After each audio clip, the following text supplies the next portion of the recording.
And welcome to the 2015 period of review number 7. My name's Alan Gould, and No. This is section 31. I'm Dan Hammond.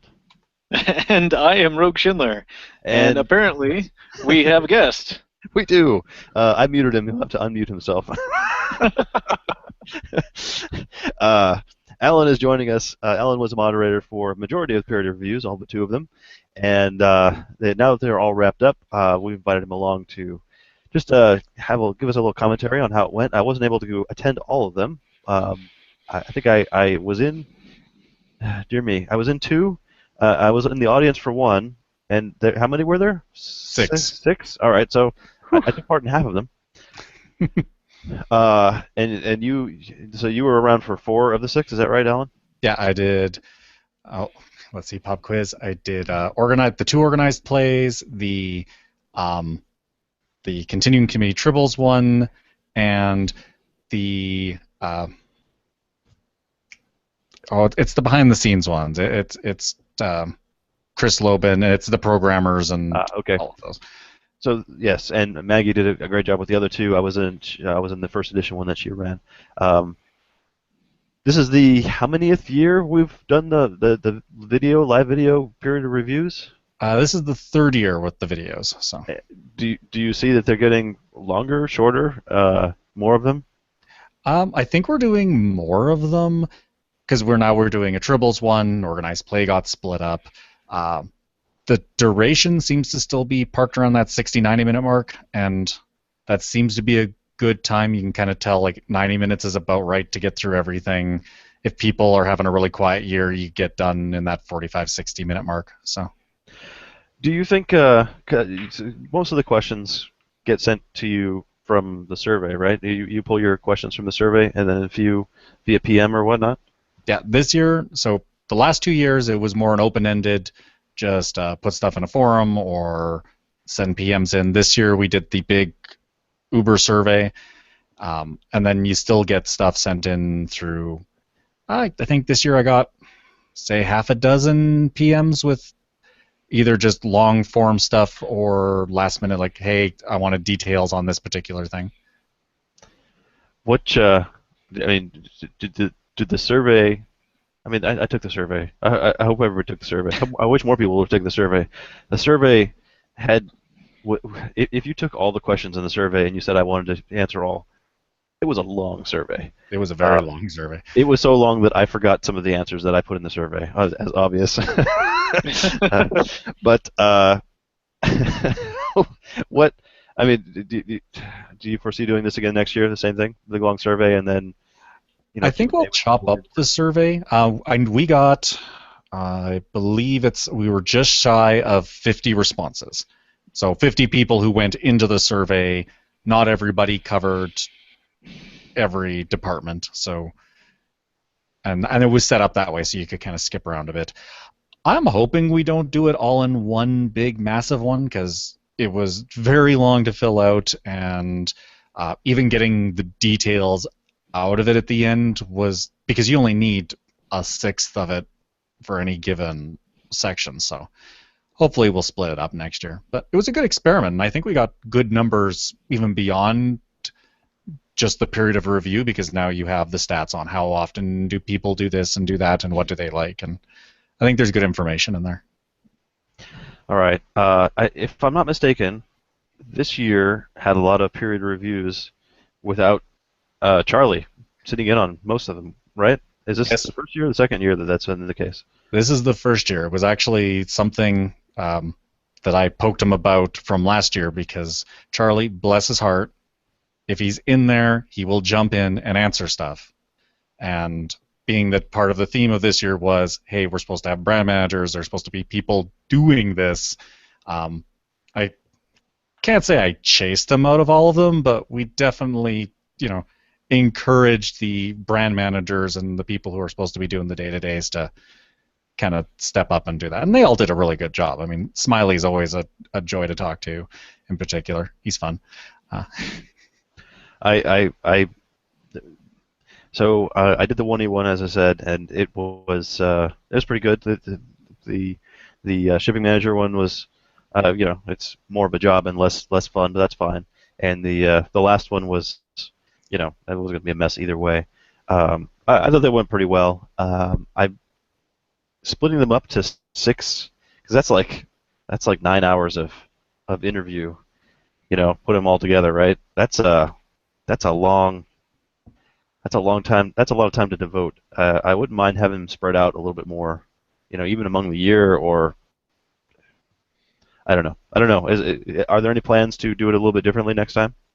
We haven't really thought too much about it. I mean, one that jumps to mind is Tribbles probably needs its own, which would be a very short one, but I mean, it was in a weird spot. It was amusing because it was that very like, here is the most serious part of it, which is the finale, and that one is always because it's the catch-all and it's the big high-level stuff, and Tribbles. So I wouldn't mind doing more smaller ones. The audio edits come in if folks are crunched for time. The audio versions are usually 5, 7, 8 minutes shorter, just because we cut out the ums and the blank spaces and whatnot.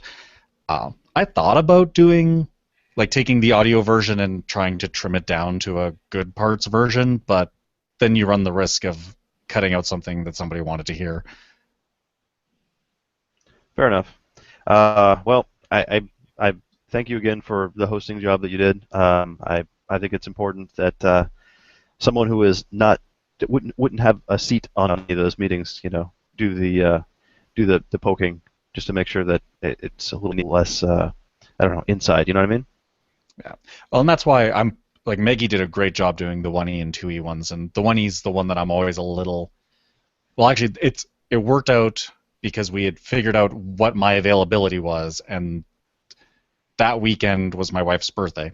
And then it turned out that the two podcasts that I'm the least comfortable doing, 1E because I still have my hand in 1E from time to time, and 2E because I haven't played it in forever and a day. So last year when I did the 2E, you get those questions that are on the people are talking about such and such, and for those of us who don't know what you're talking about, would you mind explaining this first? So, and Maggie did a brilliant job. So, and I'm always glad to have more people to do that sort of thing. So. Right. All right. I pretty much hijacked Alan. Do you have anything that you wanted to throw in, Rogue? I dragged him in at the last minute because we had a funny idea to do, but. No, that's fine. I'm been interested to hear how it went. I unfortunately have been one of the reasons that ours was so late this year was because that was the only time I was really available. So I've got these queued up in my at work podcast listening queue, waiting to review them, but I haven't got to see any but the one that we participated in. So it's interesting to hear how it went, and I'm looking forward to hearing some of the feedback that came through. Yeah, I think I'm keen to go back and listen to the first one, the organized play, events and events planning, because that's as someone who used to run all the tournaments around here and occasionally goes to them now, that's something I'd like to hear some insight on what the plans for the future are. But very good. All right. With that, we actually had a local event now. I thought I heard you say something earlier when we were planning what we were going to talk about today. It sounded like there was a second edition tournament and you went. No. Oh. Let's not get crazy now. Okay, good. There was a 2E tournament 2 weeks ago. Oh, all right. There was 1E tournament this weekend. That's what I thought. Okay, much better. All right. So we had 1E this weekend. It was supposed to be a crossover sealed event, and we were all going to bring the copies of both starters and open either draft or sealed, add some packs of mirror and maybe a little bit of virtual stuff, and go from there. Unfortunately, Charlie went to dig out the product Friday night and could not find it. Oh no. And and Charlie being Charlie, he was trying to be self-sufficient and trying to make up for it by finding something else or anything else that we could substitute when he could if he had let us know what was going on. Johnny has a box at home, I have a box at home, Thomas has a box at home, so we could have grabbed something else and done that, but instead he brought some reflections, which presented its own. Well, at first we're like, oh yeah, that'll be cool. We'll add some reflections packs, but that adds its own level of complexity because the whole point was to be doing the crossover starters with the mirror packs, so we actually get things we can use, and we don't have to worry about any special rules. We just pull cards and add them to our deck, and if we can use them, we can, and if not, we don't. But instead, we were like, all right, well, reflections. So. Do we divvy up the affiliations so Terran Empire gets Fed, and everything else goes KCA, or it's like, well, there's not really that many Fed, so maybe we should have some other affiliations with them, or what about quadrants, and how does that work with attack restrictions? And so eventually we're like, okay, screw it, everything works with everyone, play your ships where you want, and just go. Because we're kind of up a creek right now, so let's just make the most of it. And it actually turned out to be really entertaining. So we, I know at least half of us that we had 6 people at the tables: me and Johnny and Thomas and JD and Matt and Charlie. And so we went ahead and drafted the packs rather than do a sealed deck, since it's a little easier with, or it's a little more easier to work with reflections that way. And so some of the crap got piled up and actually used. Like Matt pulled 2 Q flashes and pulled all the Q icon cards and actually managed to get that to work. That's amazing. And I got 2 wormholes, and I opened in my first pack an Office of the President foil, and I was already thinking Planetarian Empire. And I was like, oh, I kind of want this. That would be a good compliment. I don't know how many admirals or ambassadors or whatever I'm going to get, but that would be kind of cool. And then I was like, no, wait. Espionage mission is rare. So I wouldn't even be able to seed it. Right. So I pass it to the left. Thomas was on my left. And he looks at it and goes, I could see him go through the same thought process, and it moves on. Next pack, he opens his, which would have been passed to me. So if I had taken that, he opened an espionage foil, espionage mission foil, and we're like, no! So little fun, bizarre things like that could have been entertaining, but I got a foil Future Enterprise with all the rest of my garbage, so that kind of, everything after that was gravy. That's nice. Yeah. So we threw some stuff in. I think JD had some Borg running around in his deck, and it was just kind of bizarre. I was happy for the couple of scientists I pulled because that helped me get back and forth through the wormhole, and we did, even though it was kind of just a bizarre throwaway tournament at that point, just to goof off and have some fun, we did get some interesting data out of it because we did have, Charlie brought all of the reactor core cards from crossover, and the idea basically being draft what you want or open your packs and then see what you can use, what's going to be the best way to go for you, and then you can pick an engine, go either way. And I'm kind of glad we did that in a sort of a false start setting, because I don't know, as much as I was looking forward to using those in a crossover / mirror setting, those are definitely not in a sealed deck environment, all things equal.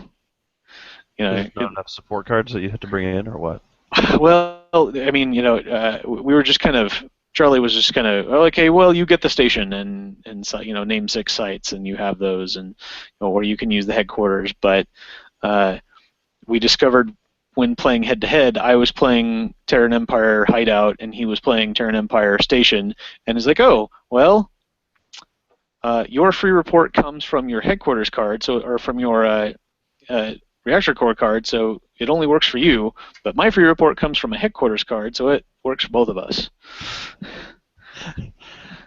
Right. So that was a little obnoxious. And then, if you're playing Regency 1, you start with a ship, you start with an engine, you get one download that gets you a download. You download Regent Wharf to download the Empire, and you have another draw engine to go with your new arrivals, so you can either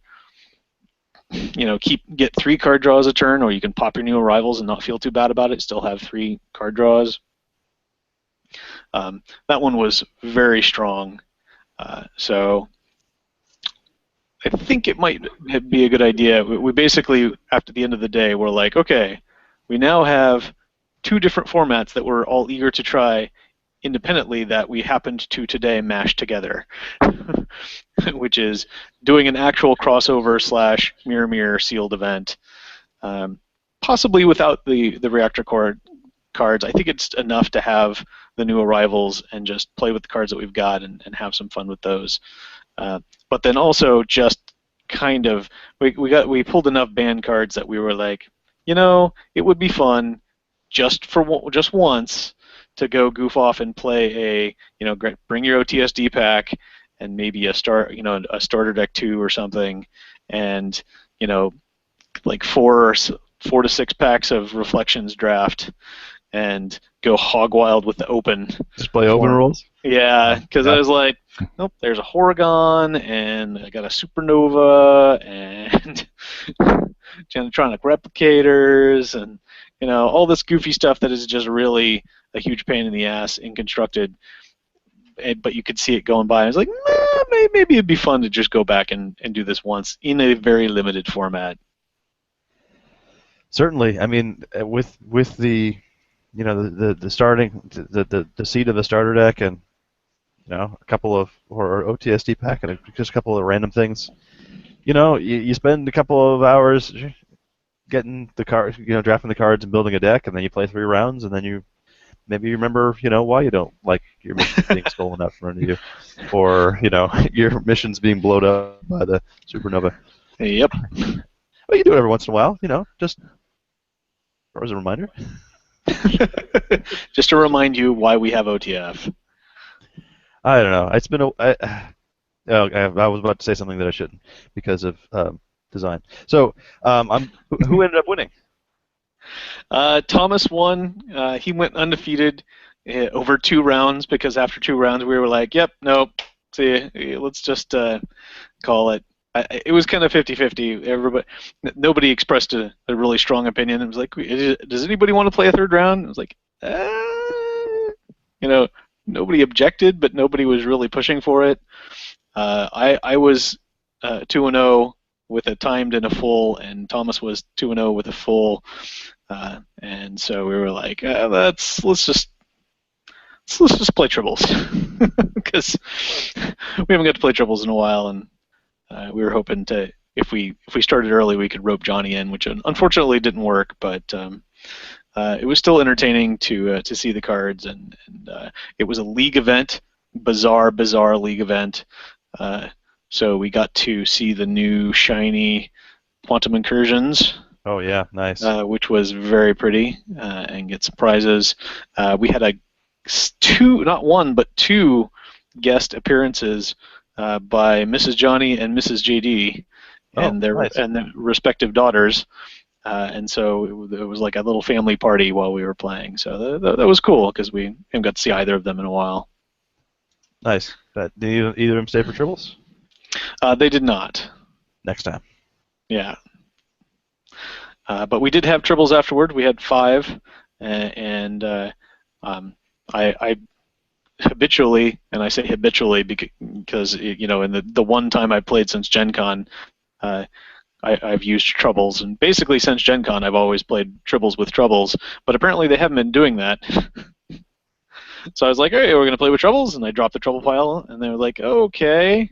So I don't know if that's been just nobody has a trouble deck, or nobody wanted to bother to get it out, or they don't like playing with them, but it certainly made for an interesting game. I really like the troubles.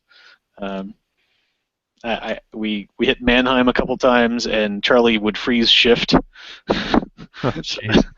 so that it would hopefully say on that. But yeah, in the end, my battle deck was not sufficient to actually battle anybody, and I think I got one good score off to get me out of last place. But JD went out with a ton. He was playing. It looked like a hybrid anti battle deck. So lots of it. We went a couple of rounds with 3 antis worth of cards in there before somebody played up a Qapla'. Interesting. But it wasn't quite as. I don't think he was doing it full force, so it wasn't quite as broken as the decks we were seeing at Gen Con. But Was he the only one with Qapla'? Again? Matt seemed to claim he had a Qapla'.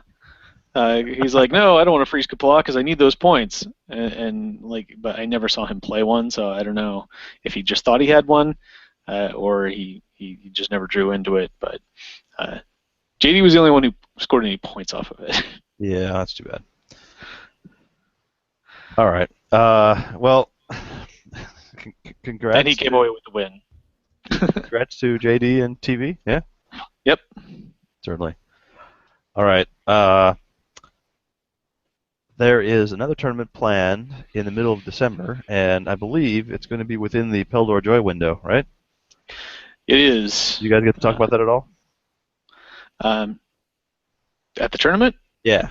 Yes, we talked about the scheduling because we were trying to find a good window to do it. Unfortunately, literally every weekend in December is booked up for me, so I didn't really contribute. But they were talking about the 9th or the 19th, whatever it came out on. Basically, the 2 weekends on either side of Geekmas. Sure. The one before I'm traveling and the one after I'm traveling. So I think Johnny was out for the earlier one, so we signed up for the latter just to try and get people to be able to go. Nobody else had any really strong opinions. I was really looking forward to that, so I'm kind of bummed I'm going to be out of town. Just go to Costco or something and buy a pallet or 2 of cans and come in and I'm going to use every power. Every power, every round. Every round, just for fun. Yes, that does sound fun. Did they decide what format they were going to play? It's first edition, second edition? They did not. It was more important to kind of find out when we could do it, and then they were going to, once they knew when they were going to discuss it amongst the people who could be there that day. Okay, fair enough. I might make an appearance because I haven't played in a while, and that sounds like it's going to be a lot of fun. Yeah. We did also discuss the Phoenix tournament, which is our traditional New Year's event, which is not that far, not as far as you might like to think it would be. Nope. But New Year's Day is a Friday, and that means Saturday, which kind of works out perfectly. You have a long weekend going into it, so Saturday the 2nd seems like the best time. I sort of tentatively put that on the calendar. Yep, looks good. To see, if anybody who wasn't there couldn't make it then, but I think that's what we're looking at. So all-day tournament, Saturday, probably start with, if the December tournament ends up being second edition, maybe we'll do another long, like a draft. We've been talking about doing another tin draft or something. That is word on the street where I don't know if I'm supposed to say this, but I'm an intelligence agent, so here we are. It was mentioned at the tournament this weekend that a custom rotisserie draft might be on the table. So something like the tin draft, but with different collections of sets. Interesting. All right. So. Huh. So maybe like a set of mirror to draft. That would be cool. That would be fun. All right. I wanted to try a cube draft. Yeah. That might be interesting. Yeah. Alan, have you played in a draft with the tin, the silver collector's tin before? No, we did. We did a lot of OTSD drafts, but there wasn't a whole lot of tins up here in Alberta back in the day. So. Yeah, I think I saw one like ever, and I bought it, and then, every time we go to the convention, I think Charlie buys one for $25 or whatever, because Yep. they've come down in price way too much. I bought one this year. It's sitting, waiting to be used. Yes, it's funny because I'm putting decks away finally. I've got like 6 stacks, and every once in a while I'll unsleeve, a big stack of cards, and I'll just slowly put them in binders. But I came across apparently last year's Phoenix tournament, maybe it was before that. It was some Romulan deck I had with a bunch of Silverboard cards, so it must have been the last time I did Silverboard. So I started actually marking down what I have, and because if we're gonna keep doing this, eventually we're gonna be able to collect sets of Silverboard, right? Just draft a set. Yeah, why not? Yeah. I got most of the Romulans already. Then we wouldn't have to buy one to have another draft. The worst part is I know I've got one on the bottom shelf down there. It's sealed up. I'm collecting a second really? one for no reason, and then I've got another one out in the garage for a raffle or something that we were going to do. I don't even know. There's just I've got too much stuff. No, I was asking. Yeah. Sorry, Alan. What was that? Oh, I've got a stash of they're behind the curtain there, but it's the last of my prize support back in the day, and it's random stuff that they've been bugging. It's like, well, we should open it, and it's like, no, I've got like 2 DS9 starters in there. Like, I'm not just, and it's that problem of it's like having a fine wine, right? Like, yeah, I'm hooked up. I can't grab them, but it's like you've got it, and you just don't want to open it just for the heck of it. Exactly. But then you need a special occasion. Yeah, but now they've been sitting on my shelf for 5 years, and I've never opened them. So yeah, you don't want to leave that too long; it'll just turn into grape juice. exactly. I don't even know where I was going with that line. No, I've got. Yes, I'm looking forward to whatever we're going to do. I hope we can do a draft. I found also out in the warehouse, someone had sent in a Q Continuum set and an alternate universe set, so they went in the raffle. I found a 2E Premier, 2E Energize, and 2E Call to Arms set from way back when we were doing second edition rotisserie drafts. So unfortunately, the last time we played, someone apparently needed a few of the rares, and I didn't get them all back. So what I'm going to do is go through the list, find out whichever cards are missing. I think I'm going to have to put those in the raffle because a full set of Premier 2E and that might get a few raffle tickets, but they've been in my garage for way too long, so I'm gonna put them in the draft, put them in the raffle. But I don't know what it would take to put together. It's been too long since I've opened boxes. What would it take to get together a set of Mirror? More than 2 boxes, 3 boxes? Wasn't 2 boxes the benchmark? Or yeah, 2 boxes should be more than enough. It'll definitely get you enough rares. You may not get them all, but you could definitely. I have so much mirror that I can definitely trade you, help you out filling in some gaps. All right. Definitely let me know if you don't get an FOS. Have a few to spare, do you? Yep. Yeah. And if we really, really, for some reason, can't find, an extra Mirror Sulu or something, we could just print one out, right? Since they're all printable now. True. Yeah. It's not as much fun, though. Yeah, it's more fun to have the cards. And if we do that, if we open up 2 boxes and make a set and, rotisserie draft it, all those extra cards, great backers. Yep. A little curved. Mirror was a little curved, but anyway. All right.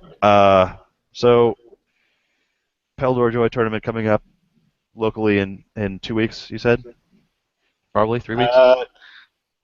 More like a month. What is today, anyway? December 19th. Oh, okay.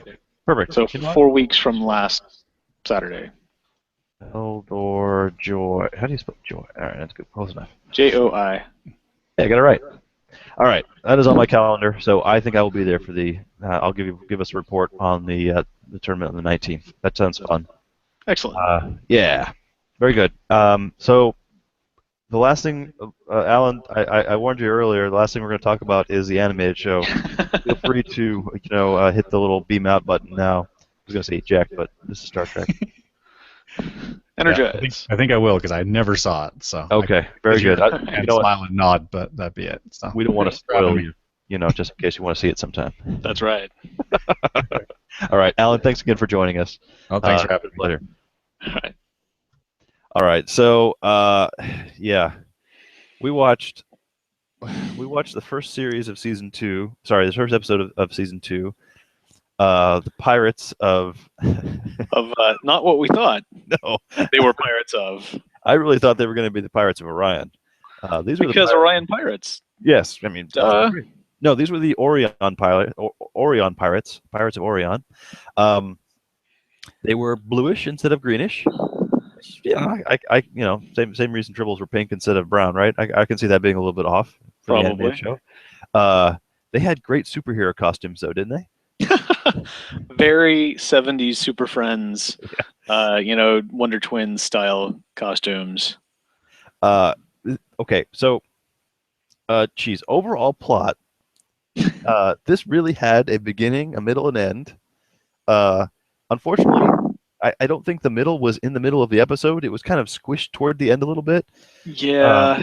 You know what I'm talking about? I do. There was a lot of stretching out the middle parts. Man, it took forever for that ship to be taken. Oh, so long. Oh yeah. We've mentioned it before, but there were serious. We've got to return to the serious pacing issues. The only thing I can think of is they had certain commercial breaks that they had to hit, and it was like, well, do we put this set piece before or after the commercial break? It's like, well, let's just put it after. All right, then what are we going to do before the commercial? Well, let's just pan on that freighter, the Huron, for a little while longer. Yeah, it's like, we need to stretch this out a little. Okay, Spock, you can't leave sickbay yet. We're going to do this scan, and we're going to look at the scan. We're going to look at McCoy thinking, and we're going to look at Spock, and we're going to look at the scan. And we're going to look at McCoy thinking. We're going to go back to the scan, go back to McCoy. All right, Spock, I guess you can go now. Oh man. Yeah, there was a lot of there were many moments. We had such a great run. What happened to that great run where we had like 3 or 4 episodes? And I'm going to inflate it. It was like 6 episodes in a row that were actually good. It was not 6. No, it was more and like they were not good. They were more like less painful. They were better. This was better. not better. I really liked the visual graphics in this episode. I like the look of the 2 weird ships that we saw. The Huron was interesting. Okay. Yeah. The Orion ship was very, very bird of prey, predator, beetle looking thing. Yeah. And there's a still. If you go to Memory Alpha, there's a still of the Enterprise and the Orion ship in the middle of that explosive asteroid field, where it's lots of color everywhere. That's a great shot. I really like that. Cool. Yeah, I did like. This was a visually interesting episode, if nothing else. I was just so frustrated because it was so horrifically. There were so many holes from moment one. I was like, we're like, okay, Captain's log. This outbreak of this disease on the Enterprise seems to be going well, which immediately implies that it's been going on for a while, but they have it under control. And they're like, oh yes, it's nothing more serious than pneumonia, and we've got treatment for that. So it's not a big deal. And then, oh, by the way, Spock has it, collapses of it, and it turns out is fatal to Vulcans. Not something anybody thought of, apparently, when we've had this whoever knows how long outbreak of it on the ship. Maybe you should, I don't know, be quarantined or get on a shuttle or something, Spock. And collapses on the bridge. Spock, what's wrong? Pan to Kirk, standing next to McCoy. Pan back to Spock, collapsing. Pan back to Kirk, hitting the button. Bridge to sickbay. We have a medical emergency. That happened more than once. When Bones is right next to me, but I need you to send more people. Yeah. Later on in the episode, he collapsed again, and he looked at Kirk, and McCoy was standing next to him. And then they called the sick bay, and that's where he answered. It's like okay, hey, we were renewed for a 2nd season. Who needs quality control? Oh man. The navigator for the other ship, the freighter, the Huron, sounded exactly like Sulu when he Oh was yeah. when he was. It was okay when they were showing him and it was visibly different, but as soon as he was speaking off camera, I was like, "Why is Sulu on that ship?" Yeah. So, yeah. Again, I like the story. Story is they've got a problem over here. They were on their way over there. Now they got to go over here, and then they got that ship was intercepted, and now they got to deal with the pirates, and now they're going head to head in a meteor in an asteroid, explosive asteroid field. Those are all great things. I just didn't. Disappointed. Yeah, and it was weird that they weren't Orions. I don't know why they weren't Orions. Either Orion. or no, that's what I'm saying is like, was it a mispronunciation error? Were they supposed to be Orions? Were they literally different? They're intentionally different. If not, why would you do Orion and not just change the name or at least the spelling so it actually looks like Orion and not an existing race that we already have? Apparently, according to Memory Alpha, they just mispronounced it. So they were supposed to be Orions. Yes. Okay. Well, that's kind of disappointing because another thing I was conflicted about was whether or not this new mysterious race, whether they were new or not, was. I kind of like the idea that they were like, oh no, our neutrality is more important than the success of our mission or whatever, so we're going to sacrifice ourselves so that we can keep that intact. I thought that was a really cool concept, but I was like, well, this is not very pirate-like. This is, they're not really pirates then. They're more like, sneaky nationals. They're thieves. That doesn't necessarily make them pirates. Pirates are like, going against their own government and everyone and doing whatever they want and don't necessarily represent the interests of their own nation or empire or whatever. I don't know. Yeah. It strikes me that this was not a very well defined alien race, and they kind of used Orions because people knew what they were. They're the non-pink skin people. They're some other color, right? Yeah. Let's just draw them blue. They'll be fine. Yeah. It felt kind of slapped on. I feel like this episode had a lot of potential. It was an interesting story. It just did not live up to my expectations, which are really low already because we're watching the animated series. So I can't give this one a lot of chevrons. Maybe 1 out of 4. Not my favorite. Not a strong start to the second season. It's if they keep this level, I don't think they're going to make it to a full season at this rate. No, and you'd be correct. Which I mean, if they can't pronounce the name of an alien that was just in the last episode that we saw before this and pronounce that correctly, you've seen the dance of my Ryan people, haven't you, Captain? Yeah, you're right, aren't you? But yeah, I don't think they're going to succeed. Now, the one thing I would say, and now that you mention it, I agree on a broader scale than just the one thing, is that there were a lot of interesting visuals. The art was cool. I did like the concept, particularly the one I found striking was the Huron. That was a really interesting. Federation ships are kind of standard and maybe a little boring in their standardized design. That one was really interesting looking, but still had that same kind of Federation flavor, Starfleet flavor. Yeah. The visuals and also the Kirk, Spock, McCoy, the dialogue was, it was on the edge of recognizable, but yes. The voice acting I thought was spot on, fantastic all the way through. Kirk was perfect. There was at one point he was talking about something, and I was like, wow, this is actually really good to listen to. I could see it was weird because I'm thinking about he kind of sounds, it's like bridging the gap between the original series Kirk and not episode Movie one. Kirk.